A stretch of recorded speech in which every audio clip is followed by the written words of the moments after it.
La huelga de camioneros que tiene paralizado a Brasil y provocó el desabastecimiento de alimentos, combustibles y hasta insumos para hospitales llegó a su 8º día, pese a las concesiones anunciadas en la noche del domingo por el presidente brasileño, Michel Temer.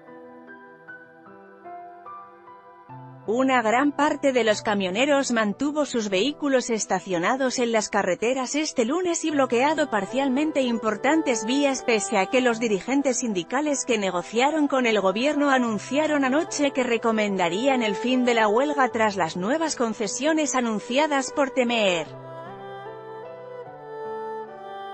Según un balance de la Policía Federal de Carreteras, las protestas proseguían en la mañana de este lunes en al menos 22 de los 27 estados de Brasil y pese a que el número de bloqueos es muy inferior al de los primeros días de paralización, la huelga mantenía en caos al país. Los bloqueos ya habían sido reducidos significativamente el jueves, cuando el jefe de Estado autorizó la movilización de miembros de las Fuerzas Armadas para despejar las vías.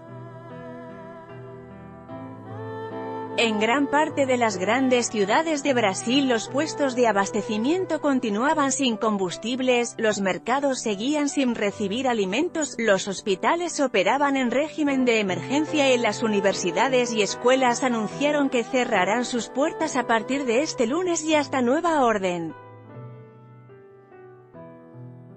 De acuerdo con la empresa de administración aeroportuaria, 8 de los grandes aeropuertos del país estaban sin combustible y, pese a que los vuelos no fueron suspendidos, tan solo podían operar aviones con queroseno suficiente para regresar a su destino. El abastecimiento de combustibles no se ha normalizado pese a que desde el sábado los camiones cisterna que salen cargados de las refinerías son escoltados por vehículos militares. Sin combustible siquiera para los autobuses, las flotas de transporte público operaban con restricciones en casi todas las ciudades, con una reducción de hasta el 70% en ciudades como São Luís y del 30% en Sao Paulo y Río de Janeiro. El gobierno, sin embargo, espera que la situación comience a normalizarse este lunes luego del acuerdo que firmó en la noche del domingo con representantes de los camioneros y en el que aumentó las concesiones que ya había ofrecido en un acuerdo logrado el jueves. Según voceros del gobierno, los camioneros aún están esperando la orientación de sus representantes para levantar la huelga. El acuerdo fue el mejor que podíamos conseguir. Le pido a los camioneros que levanten los campamentos y sigan su vida, afirmó el presidente de la Asociación Brasileña de los Camioneros, ABCAM. El gobierno atendió todas nuestras reivindicaciones.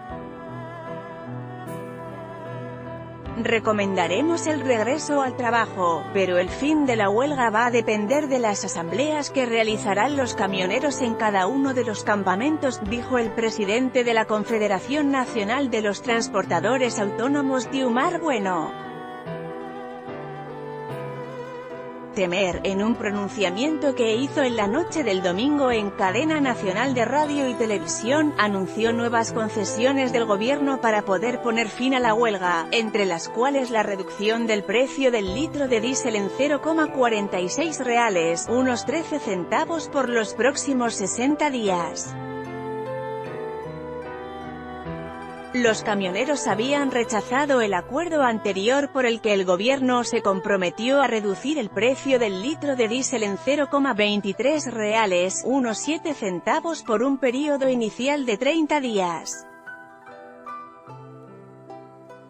El precio del diésel ya disminuido tendrá una validez por los 60 días sin modificación y después se realizarán ajustes mensuales para que cada camionero pueda planear mejor los costos de los fletes.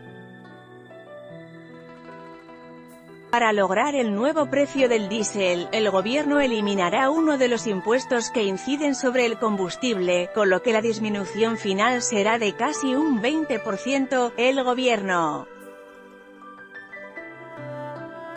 También cedió y aceptó eximir a los camioneros de pagar peajes cuando viajen con sus ejes suspendidos por estar vacíos y decidió fijar valores mínimos para el flete de carretera. Las concesiones, principalmente el subsidio a los combustibles que se le ofrecerá a los camioneros, tendrá un costo para las arcas públicas de cerca de 9.500 millones de reales, unos 2.638,9 millones de dólares. F.